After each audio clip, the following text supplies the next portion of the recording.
and his sorry.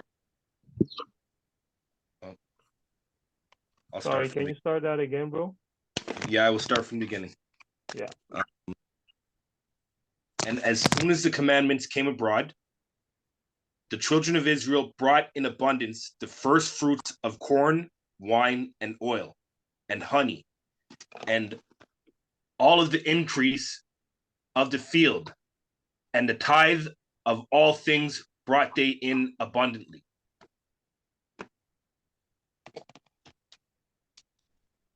Okay. Continue or keep going, or stop? I just want 5. I'm trying to pull it up for people to see.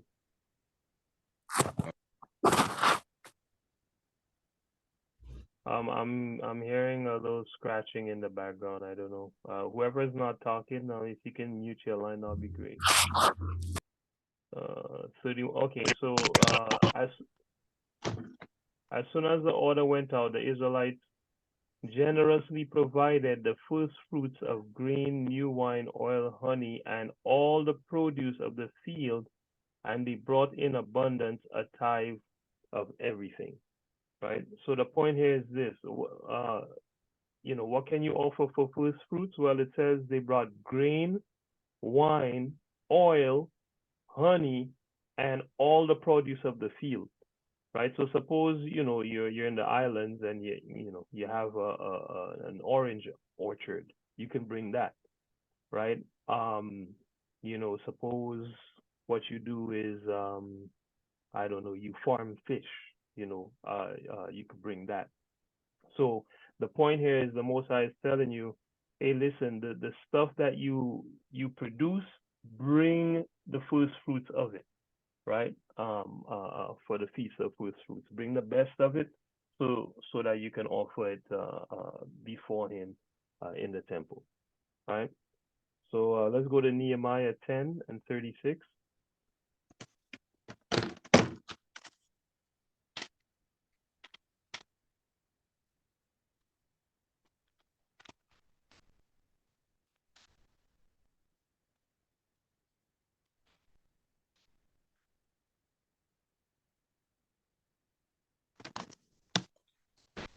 Mhm. 37, sorry. Nehemiah 10 and 37. Mm-hmm. This is the book of Nehemiah, chapter 10 and verse number 37. And that we should bring the first fruits of our dough and our offerings, and the fruit of all manner of trees, of wine, and of oil unto the priests, and the chambers Hold on, of the that's house. Nehemiah 10? That's Nehemiah 10. Really? Okay, one Nehemiah second. 10 and verse number 37. Oh, okay, I'm looking at a different version of the scriptures there. Sorry. All right, go ahead. Okay, I'll start from the beginning again. This is the book of Nehemiah, chapter 10 and verse number 37. Mm-hmm. And that we should bring the first fruits of our dough and our offerings, and the fruit of all manner of trees, Right. of wine and of oil unto Mm-hmm. the chambers of the house of our God, Mm-hmm. and the tithes of our ground unto the Levites, Right. that the same Levites might have the tithes in all the cities of our tillage. Right. So you see that? So the point I want to highlight here is that it says we should bring the first fruits of our dough, right? The last scripture we saw grain, wine, and these kind of things. Now it's mentioning dough, right? Then it says our offerings, right? And there we know there's burnt offerings, there's peace offerings, there's wave offerings, there's heave offerings, there's all kind of offerings, right? Free will offerings, right? So it says, hey, bring the first fruit of your dough, of your offerings, the fruit of all manner of trees. You see what I'm saying? So this is to prove what I'm telling you. Like even if you were growing mangoes or whatever it is that you were growing, you'd bring the first fruits of those things, right? And when you bring it unto the priest, where in the chambers of the house of our God, which we're gonna look at a little bit like closer. But know that you're supposed to bring it to the priest, right? You're supposed to bring to the chambers in the house of our God. Now we don't have the temple. All we have is little congregations all over the world now. So we would bring it essentially to the church, for lack of a better word. So if we had a building that we were meeting in, we'd bring it and kind of donate it to the church as an organization. You understand what I'm saying? And then it talks about the tithes of our ground unto the Levites and so on and so forth. And that's a whole other thing, as you're gonna see as we go through the scriptures, right? The tithing portion is things that we used to have to give to the Levites, a tenth of our increase in addition to whatever else we were doing. We bring a tenth of our increase and we would give it to the Levites, also the strangers. We would give it to the widows and the fatherless. So basically the Levites and the other poor people would get these things, and they would get it basically every 3 years. Okay. We'd put it all together and just give it to them. Right. So that's something that we can talk about. Well, we're going to come across it as we do this study, and we'll talk about it more in further detail. But the point here is that the first fruits can be dough. It can be other offerings that you give to the Most High. For example, lambs and rams and bulls, free will offerings, money, rum, all these things, right? And if there are other things that you grow other than wheat and stuff like that, you can bring those things as well. So let's go to Proverbs 3 and we'll read verse 9 and 10. Just to prove that there are many, many different things that you can bring for the first fruits. It's not just grain, wine, and honey,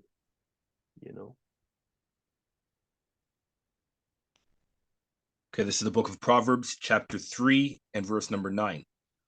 Honor the Lord with thy substance, and What? with the first fruits. Honor the Lord, or honor Yahweh, with thy substance, Right. and with the first fruits of all thine increase. Right. Some of thy increase? All thine increase. Okay, so what if you get a new job and you start making big money now? Are you supposed to honor the Most High with the substance of your increase in that? All thine increase. Okay, what if you just get I don't know, a farm, and now you inherit now 200 sheep, right? How many of these sheep belong to the Most High? Right? 20 of those sheep is God's sheep. You just get that for the year. 20 of those sheep belong to the Most High, right? You bring that to the priest, you share that to the poor, right? And the rest is yours, right? Did you finish 10? No, I didn't do 10. Go ahead. So shall thy barn be filled with plenty, and thy presses shall burst out with new wine. So you see the purpose of us doing this, right? When you give the Most High the first of your increase, the man tell you, I'm gonna fill your barns with plenty, right? And your press is gonna burst with new wine, right? And that has more than one meaning, right? Because new wine is also doctrine, right? And if he's gonna fill your presses with new wine, that means he's gonna give you wisdom, more wisdom, knowledge, and understanding, right? And I can prove that. It tell you a good understanding have those who keep his commandments, right? That's Psalms 110 and 111 and 10. I'll bring it out. It says, the fear of Yahweh is the beginning of wisdom. All who follow his precepts gain rich understanding. His praises endure forever. That's the Berean study version. The King James says, the fear of Yahweh is the beginning of wisdom. A good understanding have all they that do his commandments. His praise endure forever. Right? Sorry, which verse was that you were reading again? That was Psalm 111 and verse 10. Okay, yeah. Right? Let's see here. Right, so that's the whole purpose is for the Most High to increase you. The Most High tell you, give me the best, and I'm gonna open the floodgates for you and give you even more than what you gave. Now, I mean, you know, that's pretty generous. Because at the end of the day, the Most High is a God. He don't have to give you nothing. He could just be like, give me the 10th, and that's that. He's like, no, give me the 10th, and see if I don't full up your bond for giving me sorry, your first fruits, not the tithe. Give me your first fruits, right? The first of your the best that the first of your increase of your profits, and I'm gonna increase your profit. You know, I mean, I never get a deal like that in Babylon, so I'll take that deal any day. You know. All right, let's go to Proverbs 11 and verse 25.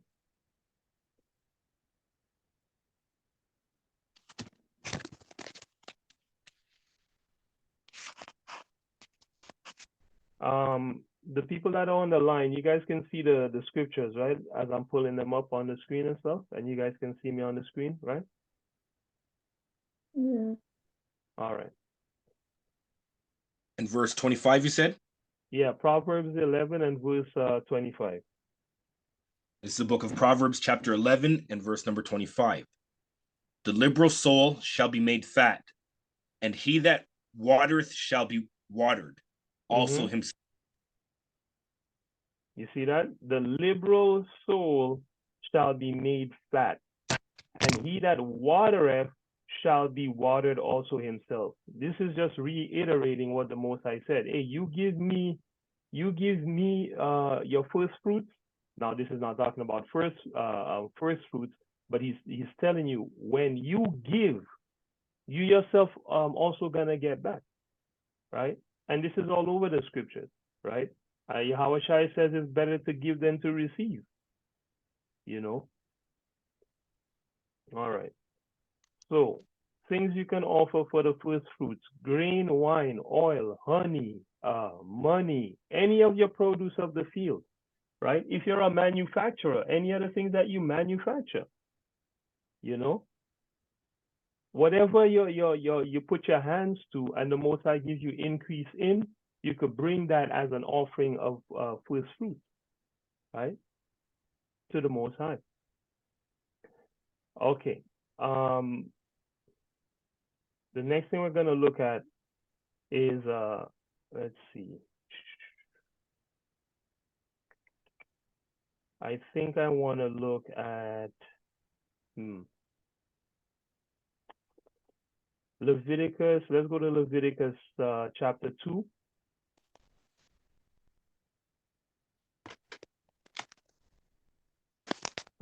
Chris, do you have that interlinear link that I sent you? I do. Yeah, can you pull that up for me, please?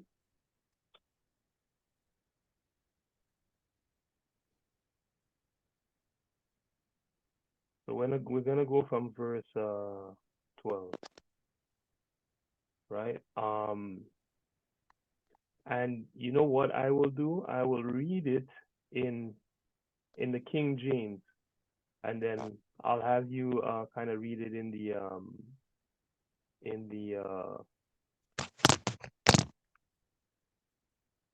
actually, you know what, bro? You read it in the King James, and I'll bring it out in the interlinear. Okay? Okay. Okay, So so Leviticus James, 2 and 12 you wanted? yeah, Okay, this is the book of Leviticus chapter 2 and verse number 12. right? As for the oblation of the first fruits, you shall offer them unto the Lord, but they shall not be burnt on the altar for a sweet savor. All right, so that's important to know. The Most High said the first fruits, you don't burn the first fruits on the altar, right? For a sweet savor. Obviously not, because say, I don't know, say you manufacture shoes, you're not gonna put the shoes on the fire and burn it. You know, like that doesn't make any sense. That's stupid. You're wasting the stuff, right? But there are things that you must bring so that you're able to do some kind of, you're able to partake in the ritual regardless, with some of the basics of the first fruit. And then the extra stuff that you bring, you kind of just pile it in heaps, right? And I'm gonna have to find that scripture. But we'll look at that in a second. So let me see if I can find it right now.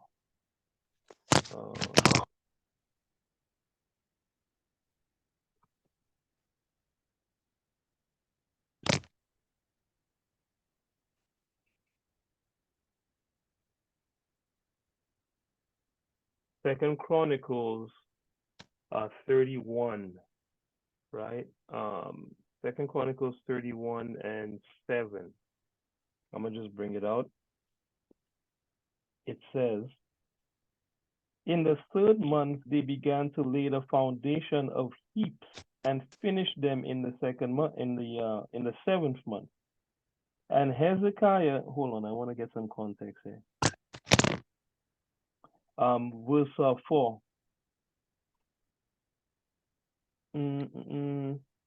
I'll go from verse 2. Second Chronicles chapter 31, verse 2. And Hezekiah appointed the courses of the priests and the Levites after their courses, every man according to his service. Yeah, so the priests them had service, and they were organized. I was just talking to my brethren about this yesterday. The priests and Levites for the burnt offerings, right? And for peace offerings to minister, meaning they're the ones who did it, right? And to give thanks and to praise in the gates of the tents of Yahweh, right? So that was their job, right? He appointed also the king's portion of his substance for the burnt offerings, to wit, for the morning and the evening burnt offerings, and burnt offerings for the Sabbaths, for the new moons, for the set feasts, as it is written in the law of Yahweh, right? So Hezekiah made sure they were doing everything according to the order that Moses wrote, right? According to the rituals, right? Now it says, moreover, he commanded the people that dwelt in Jerusalem to give the portion of the priests and Levites that they might be encouraged in the law of the Lord. What is the portion of the priests and the Levites? Is the tithe. That's the portion of the priests and the Levites. And as soon as the commandment came abroad, the children of Israel brought in abundance. Watch this. The first fruits of corn, wine, and oil, and honey, and of all the increase of the field. And the tithe of all things brought they in abundantly. And the children, and concerning the children of Israel and Judah that dwelt in the cities of Judah, they also brought in the tithe of oxen and sheep, and the tithe of holy things, which were consecrated unto Yahweh their God, and laid them by heaps. In the third month they began to lay the foundation of the heaps, and finished them in the seventh month. So the people started bringing stuff in the third month, and they didn't, and the heap that they put it in, the pile basically that they put it in, was not finished until the seventh month. That's how much things they brought, you know. So much so that Hezekiah actually made them create storehouses and put it in there. Let me see if I can just pull that up real quick. Down to verse 10. And Azariah, the chief priest of the house of Zadok, answered him and said, actually, I'll just keep reading from 8. When Hezekiah and the princes came and saw the heaps, they blessed the Lord, right? They blessed Yahweh and his people Israel. Then Hezekiah questioned with the priests and the Levites concerning the heaps. So Hezekiah is like, what are we going to do with all this stuff, right? And Azariah, the chief priest of the house of Zadok, answered him and said, since the people began to bring the offerings into the house of Yahweh, where they brought it into the house of Yahweh, we have had enough to eat and have left plenty, for Yahweh have blessed his people, right? And that which is left is this great store. Somebody's mic is on. Is this great store? Me, is that better? Can you hear me? Is yeah, it okay? That's better, yeah. Then Hezekiah commanded to prepare chambers in the house of Yahweh, and they prepared them and brought in the offerings and the tithes and the dedicated things faithfully, over which Conaniah the Levite was ruler, and Shimei, his brother, Shimei, I don't know, his brother was the next, right? That's all I want there, right? So much stuff was brought in that these guys had to make chambers to separate all the stuff, and put it in the temple, right? So you know that year nobody went hungry. You know, they had so much stuff. They ate, and there was still so much left over. You know, and like the Most I said, that's what happens when you bring in the first fruits. You bring in the first fruits, and then you end up have too much. You know. Okay. So go back to Leviticus. Same thing, 2 and 12. Yeah. This is the book of Leviticus, chapter 2, and verse number 12. As for the oblation of the first fruits, you shall offer them unto the Lord, but they shall not be burnt on the altar for a sweet savor. Right. And every oblation of thy meat offering shalt thou season with salt, neither shalt thou suffer the salt of the covenant of thy God to be lacking from thy meat offering. With all thine offerings thou shalt offer salt. Right. I think that's all I want there. Right. Okay. Let's see. This is okay, I went here. Okay. Go back from 12 again. No, sorry, keep reading. Keep reading. Verse number 14. And if thou offer a meat offering of the first fruits unto the Lord, thou shalt offer for the meat offering of thy first fruits green ears of corn dried by the fire, even corn beaten out of full ears. Okay, so stop right there. It says, if you offer for a meat offering of your first fruits, the meat offering should be green ears of corn. So what's going on here? Because it says meat offering. So shouldn't that be meat?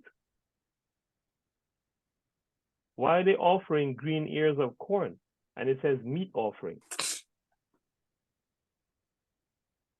Any other brothers know, you guys could bring it on.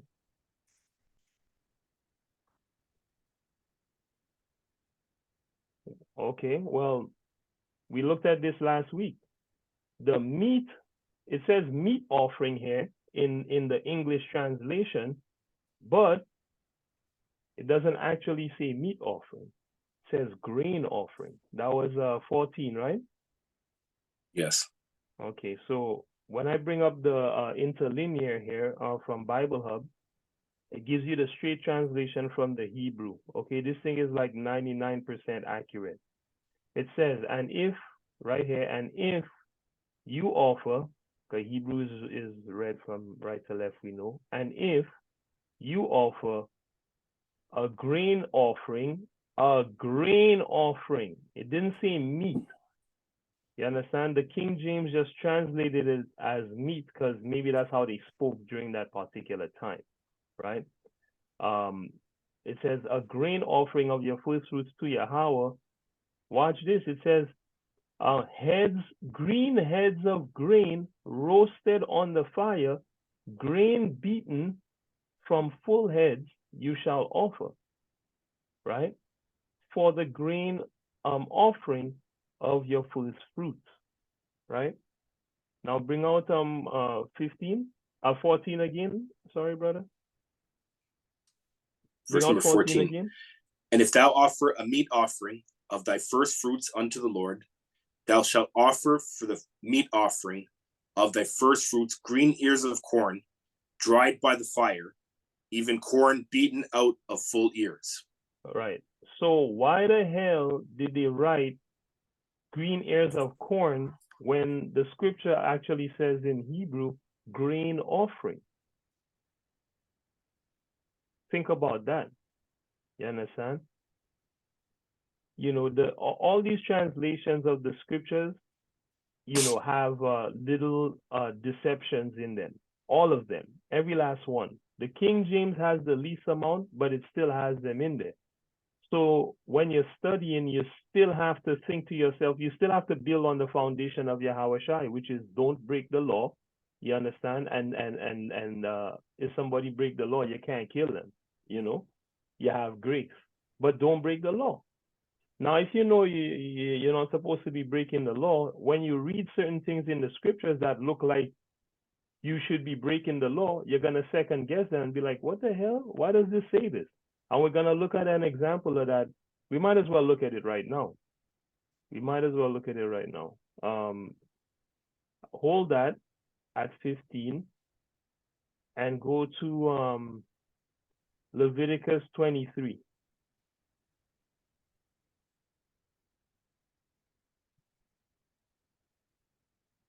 Starting from where? 17. Okay, this is the book of Leviticus, chapter 23, and verse number 17. You shall bring out of your habitation 2 wave loaves of 2 tenth deals. They shall be of fine flour.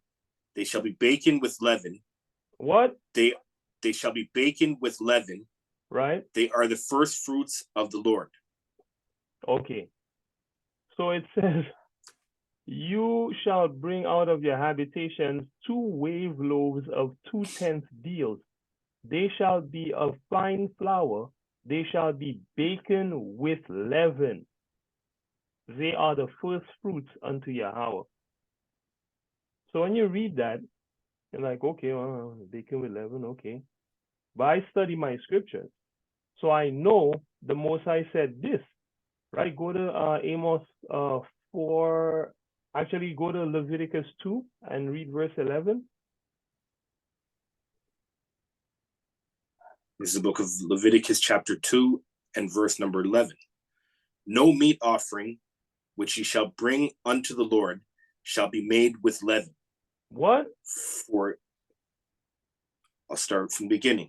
No meat offering which ye shall bring unto the Lord shall be made with leaven. Right. For ye shall burn no leaven nor any honey in any offering of the Lord made by fire. So what's going on here? Didn't we just read that the man said, bake the thing with leaven? In verse 11? Mm-hmm. Right? Where is it? That was what? Leviticus 23 and 17, sorry. Leviticus 23 and 17, the man said, bake the thing with leaven, right? Or it is written, bake it with leaven. But the Most High says in Leviticus 2 and 11, go to 23, bro. You bring out 23 and then I'll read 2. Okay. You shall bring out of your habitations 2 wave loaves of 2 tenth deal. They shall be of fine flour. They shall be baken with leaven. They are the first fruits unto the Lord. Sorry, start from the beginning again. This Leviticus chapter 23 and verse number 17.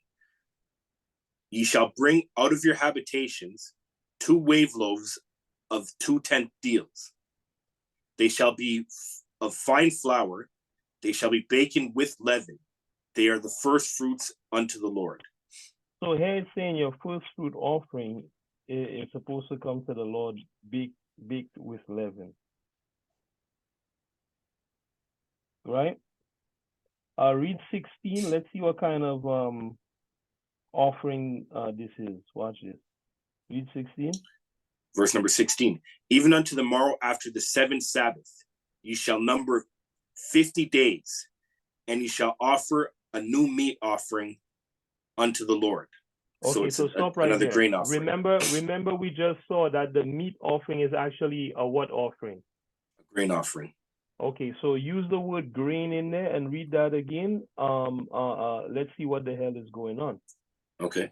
Even unto the morrow after the 7th Sabbath shall ye number 50 days, and ye shall offer a new grain offering unto the Lord.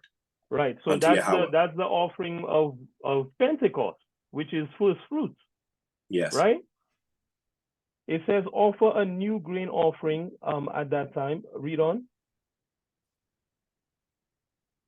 You shall bring out of your habitations 2 wave loaves of 2/10 deals. They shall be of fine flour. They shall be baken with leaven. They are the first fruits unto the Lord. Right. So it said this new grain offering is to be baked with leaven. But here, when I read in Leviticus 2, verse 11, it says, and he shall wave the sheaf before Yahweh to be accepted of you on the morrow after the Sabbath. The priest shall wave it. Am I in the wrong scripture? Am I in the wrong scripture here? 1 second. No, 2:11. This is Leviticus 23. I'm like, what the heck? Why is this thing? 1 second. Didn't go to the scripture here. There we go. Leviticus 2:11. No grain offering which you shall bring to Yahweh shall be made with leaven. For you shall burn no leaven, nor any honey in any offering of Yahweh made by fire.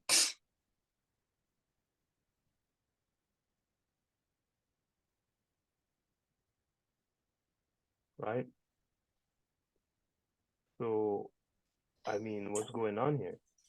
You know, you gotta be careful when you're studying the scriptures, and you gotta see, you know, when things are going awry. Right?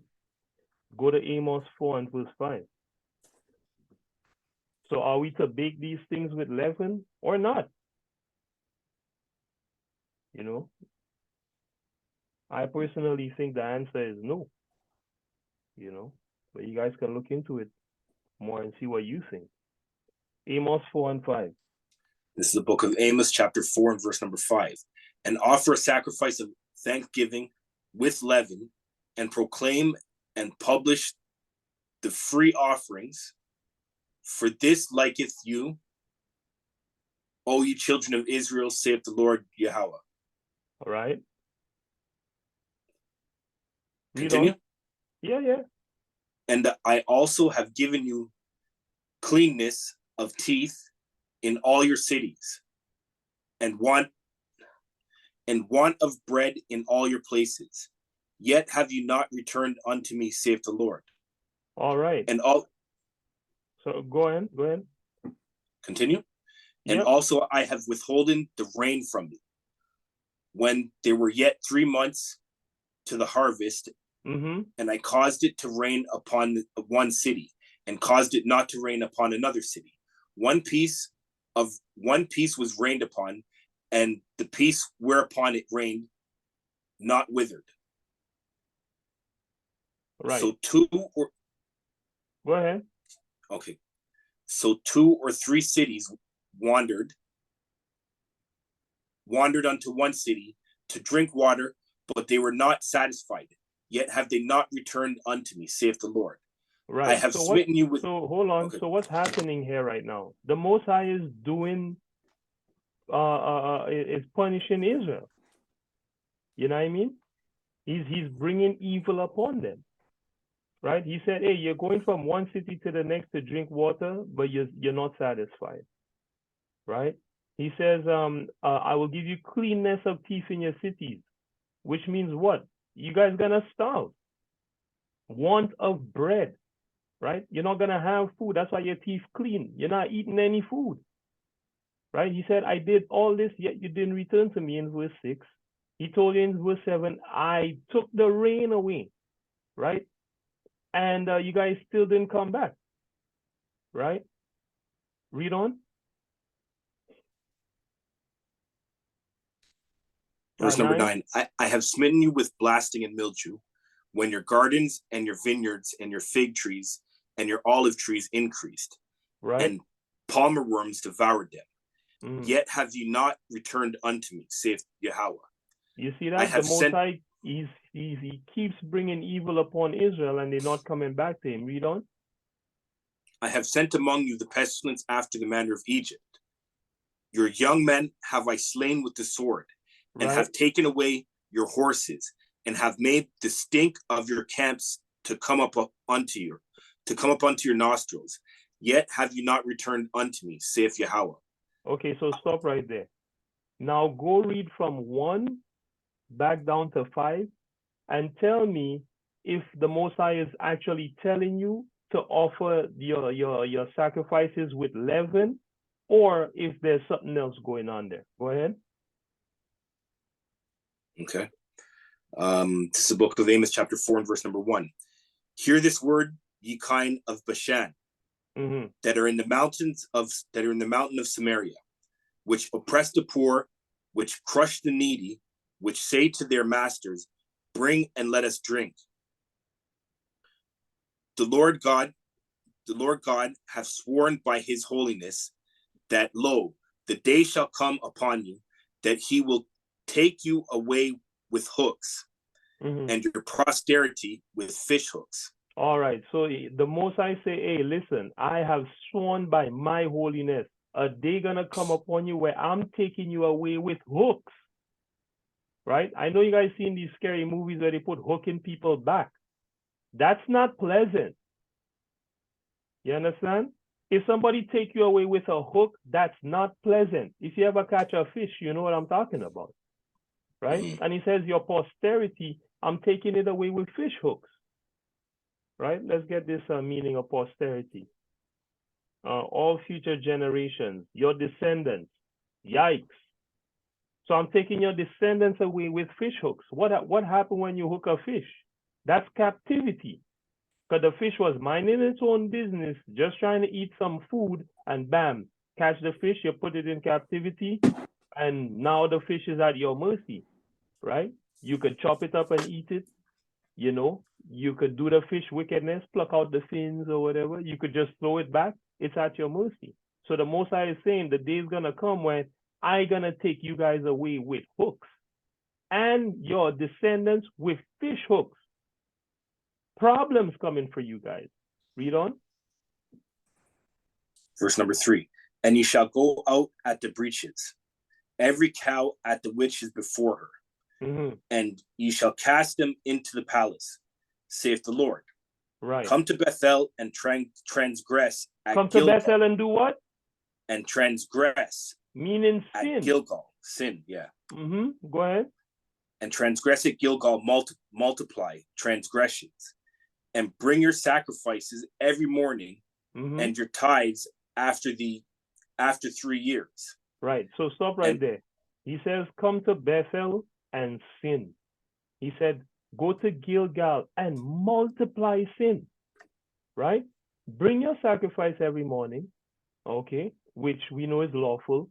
Bring your tithes after 3 years, which is what I was telling you guys earlier. We know that's lawful, right? Go ahead. And offer a sacrifice of thanksgiving with leaven, and proclaim and publish the free offerings. For this liketh you, O you children of Israel, saith the Lord. Right. Read on, yeah, and give me 6 again. And I also have given you cleanness of teeth in all your cities, and want of bread in all your places. Yet have you not returned unto me, saith Yahweh. Okay. So when they were offering these offerings, was it a good thing? Did the Most High delight in what these people were doing, in how they were bringing these offerings to Him, according to the scripture? No, it doesn't seem like it. No, he's telling them to come and sin. They're sinning. Exactly. So it's like, come sin, come offer the sacrifice of thanksgiving with leaven. Come and do it. Right? Come proclaim and publish the free offering. Right? For this liketh you, he said.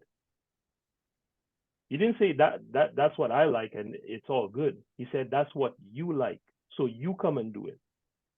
Right? After I done tell you already in Leviticus, don't put no leaven in my stuff.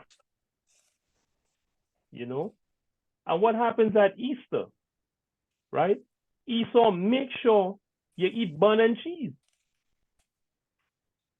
You know? Leaven in all your things. When you're not supposed to have no leaven at that time. And the Most I tell you, none of his grain offerings supposed to have leaven in it. you know. But they have us offering with leaven. And the Most High say, yeah, that's what you like. So come and do it. Come and sin like you've been sinning, you know. So I just wanted to bring that out, right? Let's see. So no leaven in the Most High grain offering, right? Which we have to bring when we come and actually do the first fruit. Okay. But let's go back to where we were in, I think it was Leviticus 2.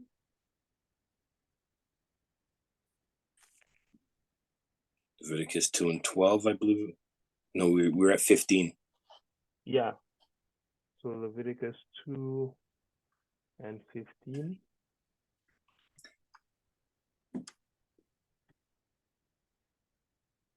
All right. Bring it out. This is the book of Leviticus, chapter 2, and verse number 15. And thou shalt put oil upon it, and lay frankincense thereon. It is a meat offering, or it is a grain offering. Right.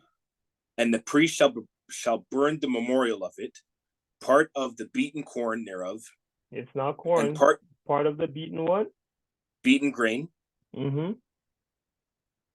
Part of the beaten grains thereof, and part of the oil thereof, with all the frankincense thereof. Mm-hmm. It is an offering made by fire unto the Lord, unto Yahweh. Right. So he tell you about this grain offering. That's an offering made by fire unto the Lord in Leviticus 2. Did the man tell you anything about putting leaven in this thing? No. He didn't. Right? So this here is a trick. That's what I believe. So don't put no leaven in your thing. Because as we studied before, and we just came off of unleavened bread, you know, we know Yahweh Shai, he don't deal with leaven. He said, beware the leaven of the Pharisees. Right? The Most High don't want no leaven in any of his offerings. I'm not saying don't eat leavened bread. That's not what the scripture says. But you don't offer that to the Most High. You don't offer leavened bread to the Most High. Right? Also notice here it says, put oil upon it and frankincense. So in order for us to get ready for the first fruits, we should be trying to find us some frankincense, right? The oil that we usually use is olive oil. That's widely available, right? And he said, take a little bit of the grain offering beaten out of full ears. What is that? Well, in case you guys didn't know, you can actually eat wheat like grains after you beat it out of the wheat. It can be eaten and it's actually incredibly healthy, right? Can wheat be eaten? Let's try raw here first. Okay. Cooking is the only way to be sure that food made with flour or grains are safe. This is because raw ingredients, raw flours are not intended for human consumption. Okay, let's keep going here.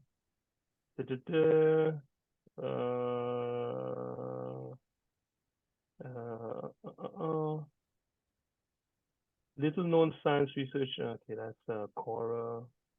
Let's see here. Should you eat raw grains?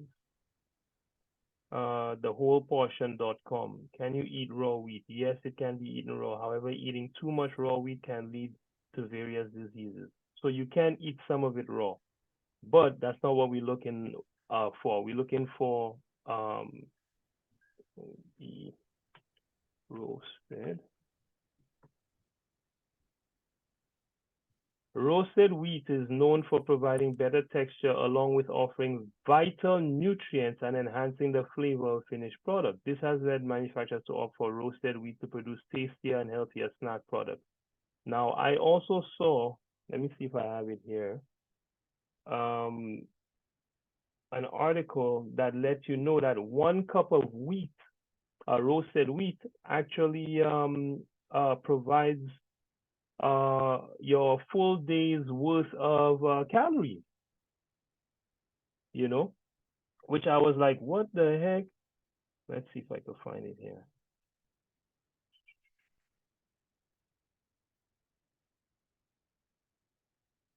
Rather than change, 1 second.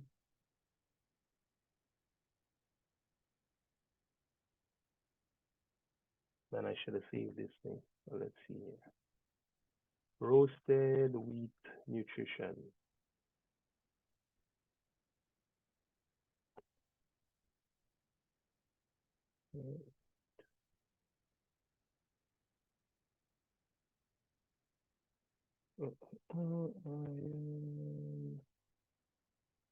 Where is it?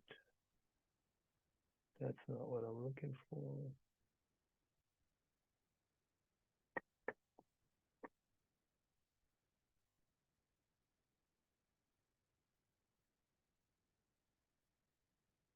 One cup of roast.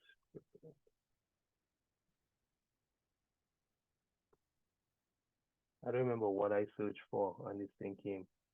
Okay, I think this is what I'm looking for, right? 1 cup of roasted wheat. Calorie, 1 cup wheat. Let's have a look here.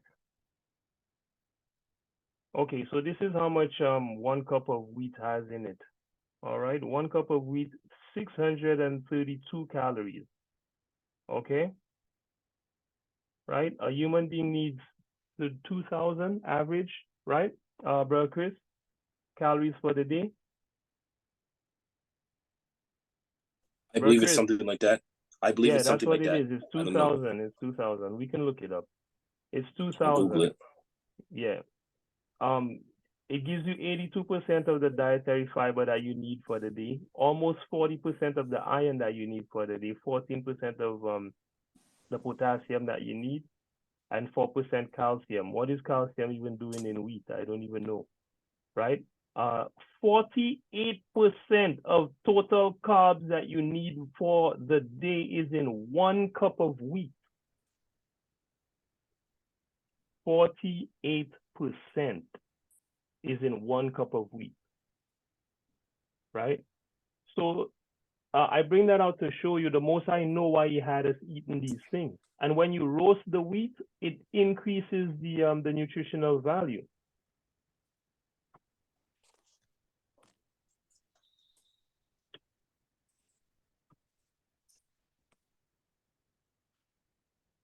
And yeah, on average, it's 2,000 calories for women and 2,500 for men, it says. There you go, right? And here from Mekmar Group, it says the grain roasting phase is essential because it eliminates anti-nutritional factors, increases the availability of proteins, and improves the digestibility of the grain, favoring the well-being of your farm and the productivity of your of your company, right? So yeah, I just wanted to bring that out, right? And the most I have us using wheat, in this particular feast, right? And I mean, he have us farming wheat all the time. You understand? Because the actual raw wheat is an incredible grain, and not just wheat. Barley is incredible as well. The nutritional profile of barley is next level. You know.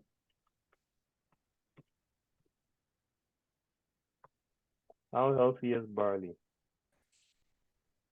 Let's see. Barley has 354 calories per 100 grams, right? 68% dietary fiber, 73 grams of protein, or 24% of the amount of protein.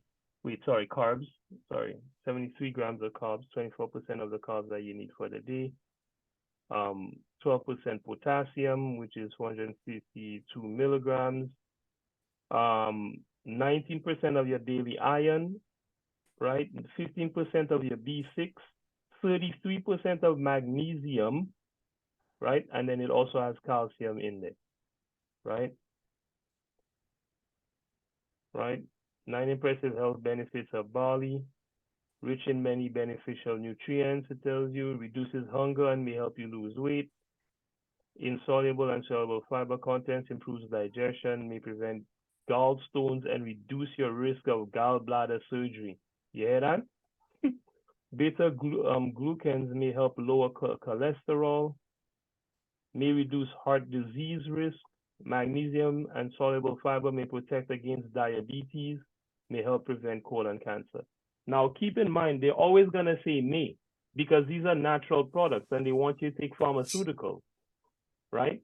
They study the chemicals and the pharmaceuticals, but they don't, or they say they don't study the natural stuff. But I know they know what the natural stuff does, but they don't want you to use the natural stuff, you know? They want you to use pharmaceuticals. So they're always going to put a may in there, you know, versatile and easy to add to your diet. Okay, right? Anyway, my point is this: the Most High know why He have us growing and consuming these things, right? So where were we now? 15 in Leviticus 2. Is that where we were? Yeah. Yes. Right. Well, we finished 16. We read down to 16. Okay, give me 16. Leviticus chapter 2 and verse number 16. And the priest shall burn the memorial of it, part of the beaten grain thereof, Yep. and part of the oil thereof, with all the frankincense thereof. Mm-hmm. It is an offering made by fire unto Yahweh. Right. So you see how you make the offering? The priest takes some of it, right? Put it with oil, put all the frankincense on it, and burn it. Right? That's how the priest offer it. Right? And the rest, you roast up and you eat, like we do with all our offerings. Okay. Roast or cook and eat it. Okay. So, let me show you guys real quick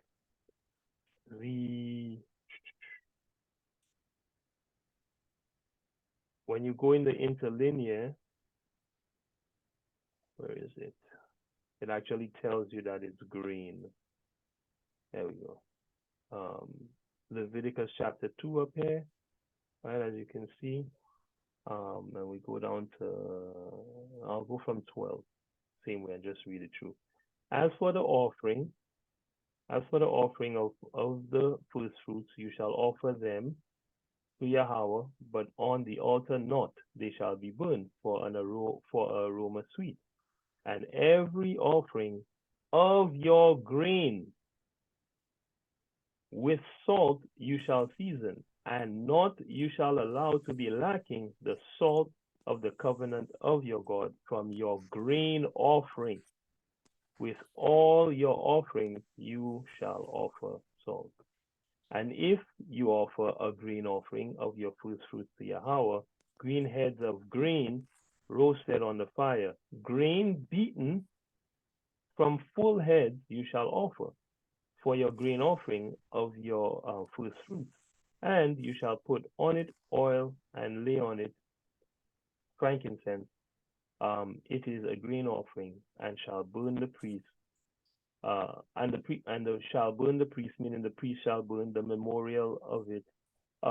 Part of its beaten grain and part of its oil with all the frankincense as an offering made by fire to Yahweh. All right.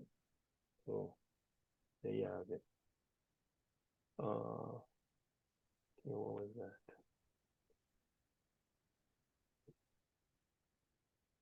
All right, so that is the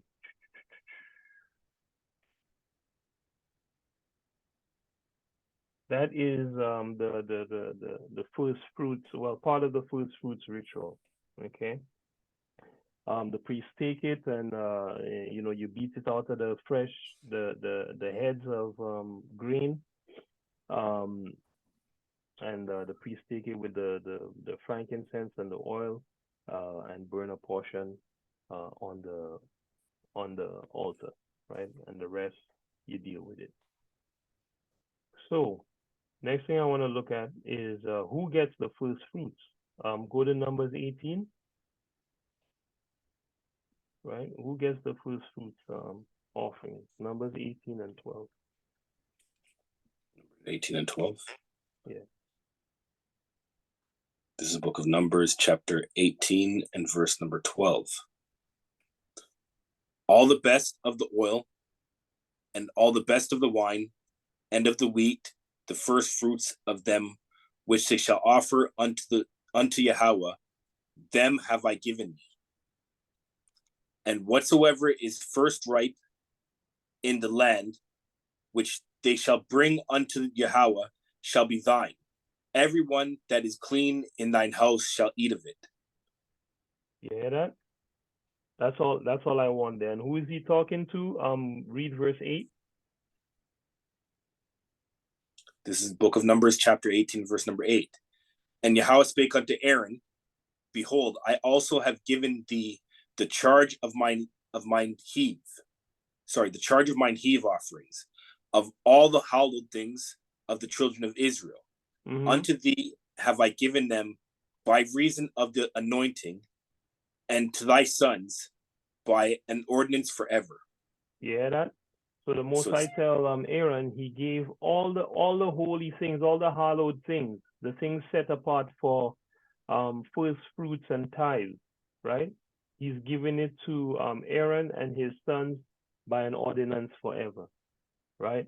Now this is under the Levitical priesthood, but what we're gonna see later on is that the Levitical priesthood was put aside for the Melchizedek priesthood, right? Under which Christ, who is from the tribe of Judah, is the high priest, and we, the Israelite men, are the priests of this particular covenant, right? And I believe part of the reason that he did that is because he knew we'd be living in Babylon in this time trying to keep the feast, right? And you would need a priest, right? So he made us a nation of kings and priests so that we could accept these things on his behalf, you know.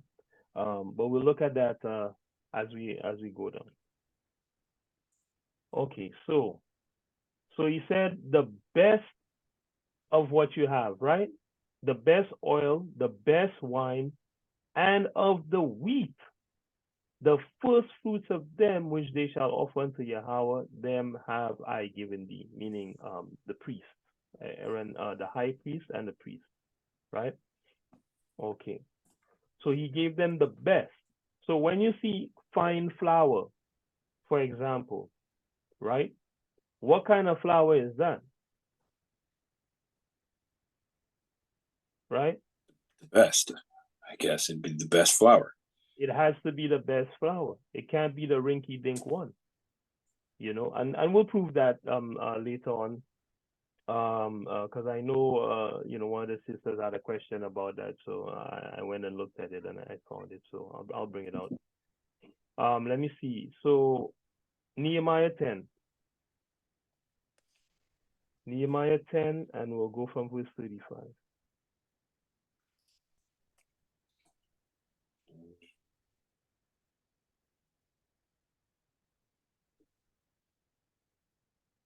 This is the book of Nehemiah, chapter 10, and verse number 35. Right. Oops, didn't go to it. Verse number 35. And to bring the first fruits of our ground, and the first fruits of all our fruit of all trees, year by year, unto the house of Yahweh. Also the firstborn of our sons and of our cattle, as it is written in the law, and the firstlings of our herbs, and our flocks, to bring to the house of Yahweh, unto the priests that minister in the house of Yahweh. Mm-hmm. And that we should bring the first fruits of our dough and our offerings, and the fruits of all manner of trees, of wine and of oil, unto the priests, to the chambers of the house of Yahweh, and to the tithes of our ground, unto the Levites, that the same Levites might have the tithes in all the cities of our tillage. Mm-hmm. Keep going. Yes. And the priests, the sons of Aaron, shall be with the Levites when the Levites take tithes. And the Levites shall bring up the tithes of the tithes unto the house of Yahweh, to the chambers into the treasure house. Right. For the children of Israel. I'm sorry, before you continue. So the Levites had to go with Aaron's sons, and then they also had to take a tenth of all the tenths everybody give them and just put it in the temple, right? Because out of and this is tithes. The tithes was for the Levites so they could eat, because these guys, their job was to keep the temple. They didn't work jobs, right? So the tithes was for them, right? So when your pastor come tell you about tithes, like, he's a madman, because the tithes are supposed to be given to the Levites by Israelites. So it's not for him, right? Go ahead. Verse number 39, for the children of Israel and the children of Levi shall bring the offering of the grains, of the new wine and the oil unto the chambers, where are the vessels of the sanctuary, and the priests that minister, and the porters and the singers, and we will not forsake the house of Yahweh. Right. So this is to show again, where is the first fruits going? It's going to the house of Yahweh. That's where the first fruits are supposed to go, to the house of the Most High, you know, which is a congregation. Bring it to a congregation, right? Now we're gonna have to work out the details of how exactly we're gonna do that, right? Since we ourselves don't have a church building, right? Or a church organization like that, right? But we'll work it out, and we'll make sure that we do it the best that we can in these times as we live in Babylon, right? But again, it came to the house of Yahweh at the hands of the priests. At least you have us here, the priests. You can put it to the hands of the priests, but we, the priests, are to put it not in our pocket. It's for the house of the Most High. So even just thinking about it as I sit here, even if it's just a pool of food and resources that we can give to the poor in our community that need it, or poor Israelites among us, that's good, But that's something that we can think about and talk about some more. Let's see here. Let's go to Leviticus 23.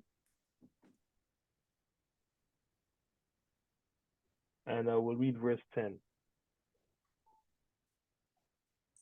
This is the book of Leviticus chapter 23 and verse number 10.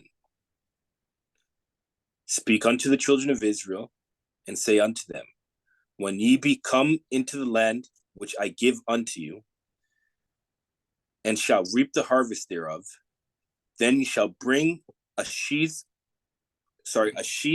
of your first fruits of your harvest unto the priest. Right. And he shall wave the sheaf before the Lord, before Yahweh, to be accepted for you. On the morrow after the Sabbath, the priest shall wave it. Right. Now, what I really wanted there was just 10, where it says, you shall bring the first fruits of your harvest unto the priest. Right. So this is just further proving that you bring it to the priest. Give me Psalms 110 and 4. Now, which priest? Because although we believe the Haitians to be the Levites, is this saying you just give it to the Haitians? Well, let's see what the Bible says. We'll go to Psalm 110 and verse 4. Right? Okay, this is the book of Psalms chapter 110 and verse number 4. The Lord hath sworn and will not repent. Thou art a priest forever after the order of Melchizedek. Right. And some people may have seen this before, right? This is where Yahweh Shai actually, not Yahweh Shai, but his disciples, in the book of Hebrews, this is where they took the scripture from, Psalm 110, right? They pulled it out and said, hey, you know what? When this was written by David, It was talking about Yahweh Shai, right? That he's a priest forever after the order of Melchizedek. Why is that important? Because the Pharisees are sitting there waiting for a priest to come from the Levites, right? When the Most High had already told you there's a priest coming after the order of Melchizedek, you know, and he had already told you he put dung in the faces of the priests, the Levites, because they were not keeping the law, you know, and they were not being a good example for the people, right? Let me see if I could bring that on. What was that, Malachi? That's in Malachi, you know. Where you tell them he spoiled their calling already. Is that Malachi 4 or 2?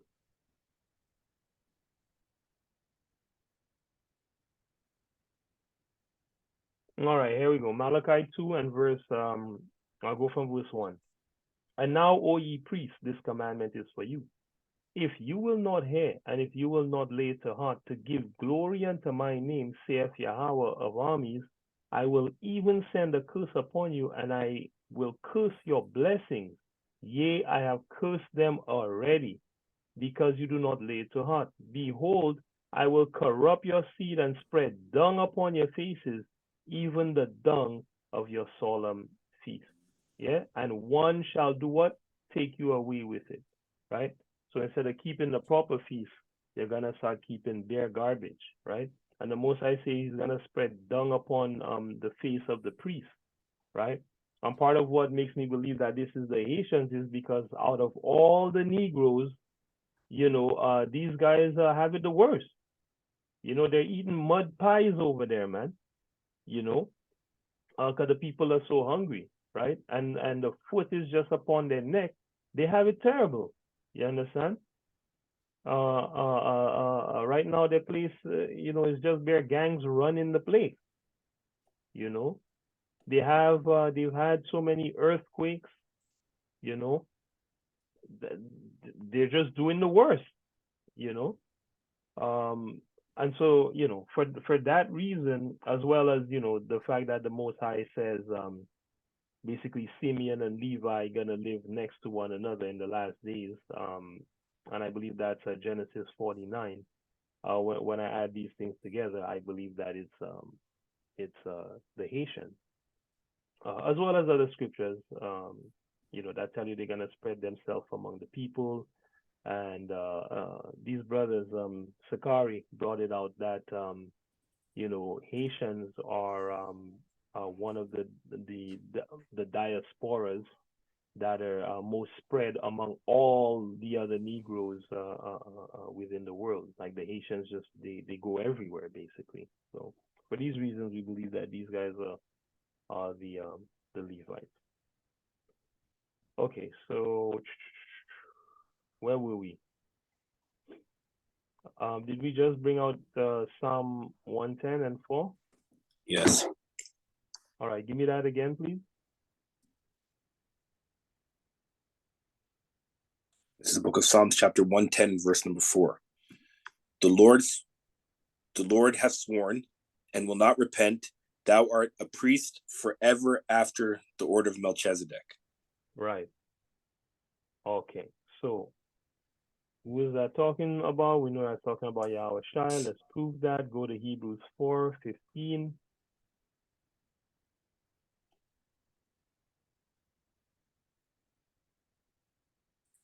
This is the book of Hebrews, chapter 4, and verse number 15. For we have not an high priest which cannot be touched with the feeling of our infirmities. Hold on, bro. Start from 14, please. Verse number 14. Seeing then that we have a great high priest that is passed into the heavens, Yahweh Shai, the son of Yahweh, let us hold fast our profession. Mm-hmm. For we have not a high priest which cannot be touched with the feeling of our infirmities, but was in all points tempted, like as we are, yet without sin. Right. That's all I want there. Right. It tells you Yahweh Shai is a regular priest or a high priest. A high priest. A high priest. So we just read in Psalms, it says, thou art a priest forever after the order of Melchizedek. All right. You know, I know that that's talking about Yahweh Shai. Many of us know, but for those who don't know, let's break it down. It says Yahweh Shai is not just any priest, he's a high priest, right? And he actually paved the way for other priests, which is we, the men of the nation of Israel, right? And the sisters are obviously priestesses, right? But there are what do you call it? As far as the fulfillment of burning things on the altar and stuff, that's the responsibility of the men to do, right? The sisters, they can bring out the word and preach the word to you know, their friends and stuff like that. They just can't preach to the congregation like I'm doing right now, you know. So let me see. What do I want here next? Give me Hebrews 7.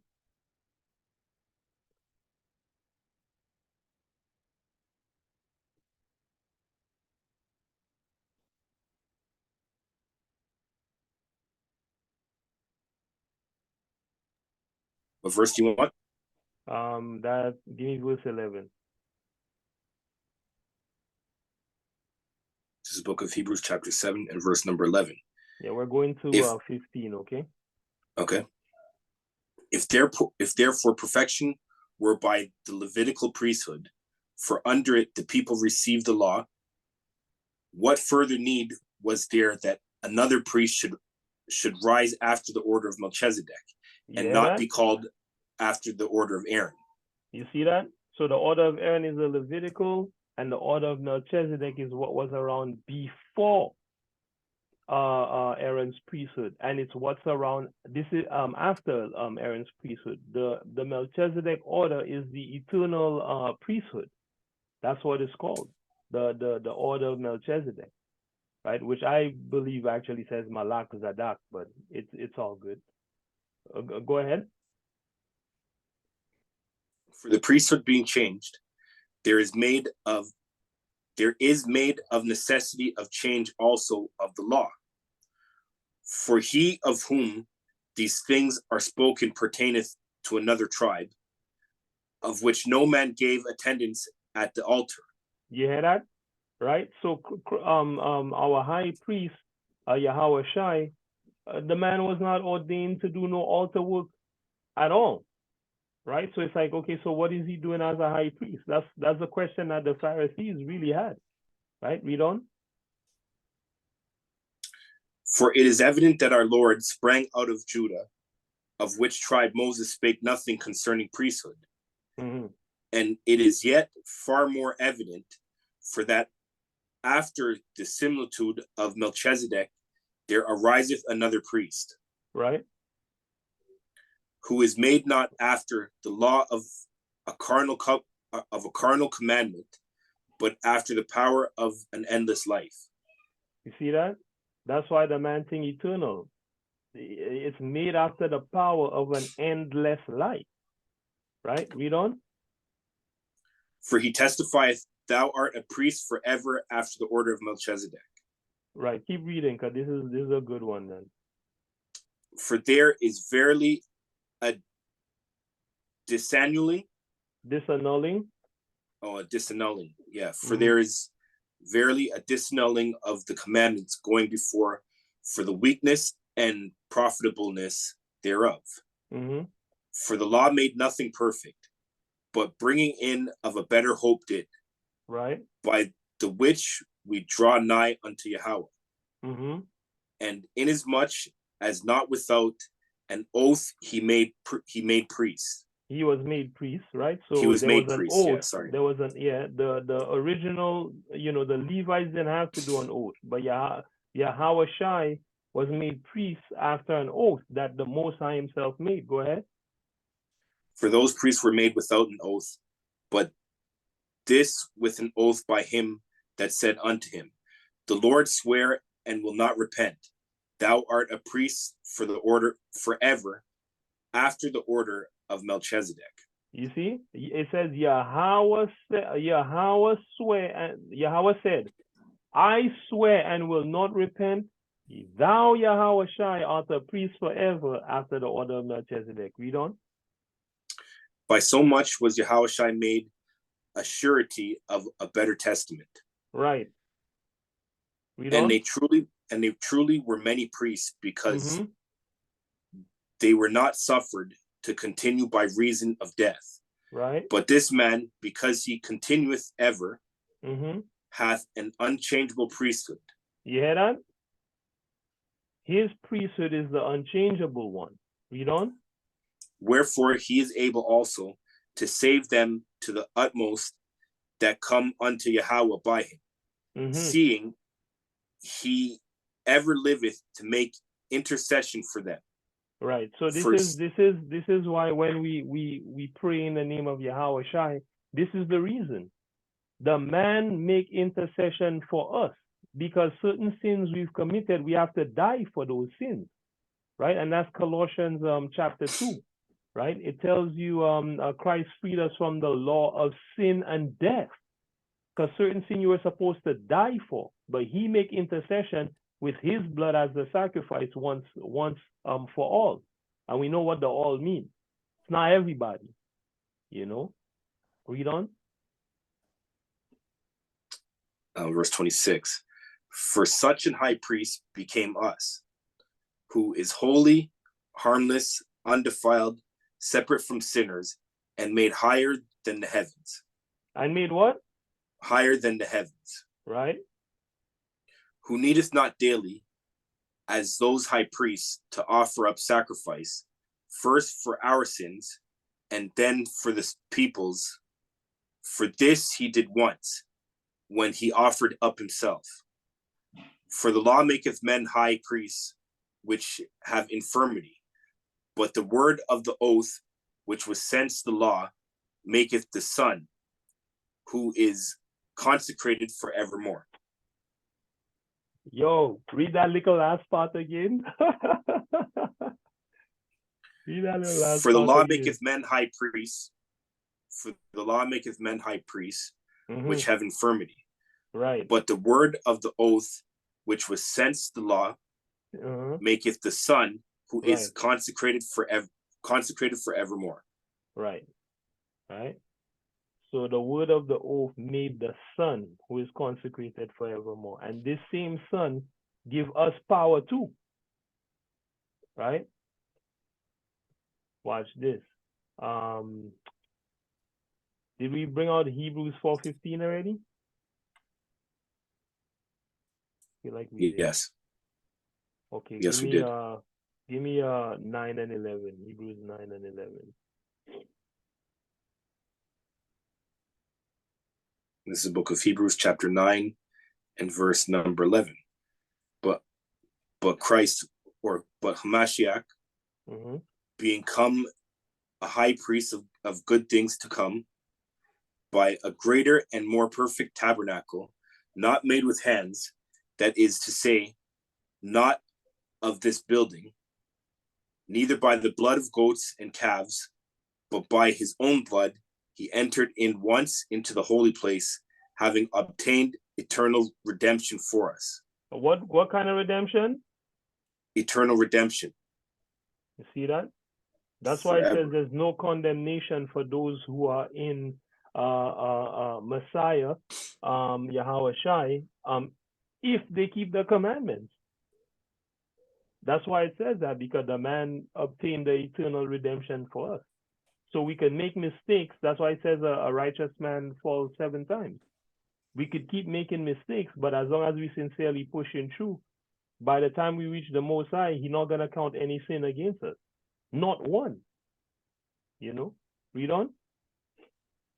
For if the blood of bulls and of goats and the ashes of a heifer sprinkling the unclean, sanctifieth to purifying of the flesh, how much more shall the blood of Christ, who through the eternal Spirit offered himself without spot to Yahweh, purge your conscience from dead works to serve the living God. Right.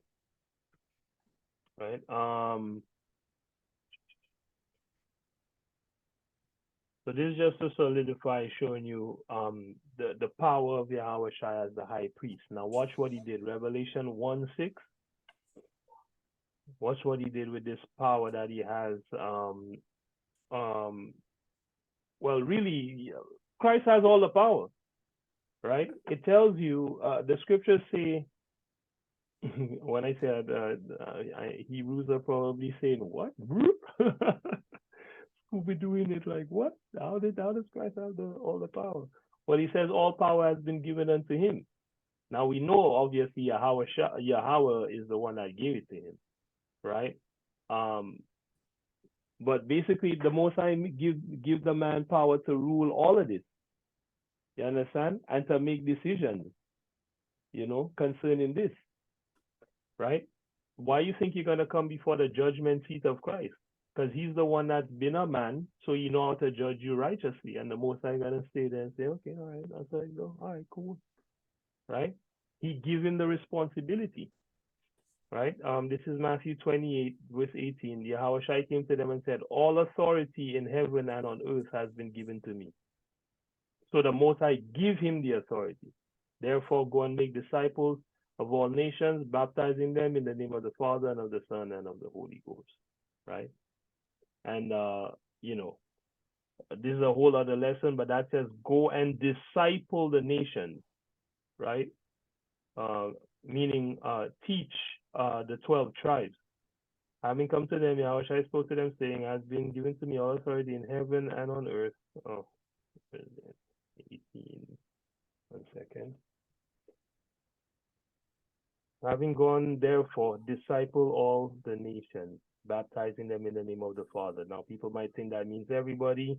Well, it doesn't. If you can see, now I'll just click on it.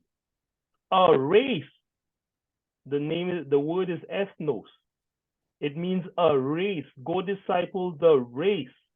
It means a nation. You see that? It says, and it says a plural, the nations. Now, don't dodge the hijack with this as distinct from Israel, because Romans 9, verse 1 to 5 tells you everything belongs to Israel. Okay? Acts 11, verse 19 tell you the disciples didn't go to teach nobody except the Israelites. Right?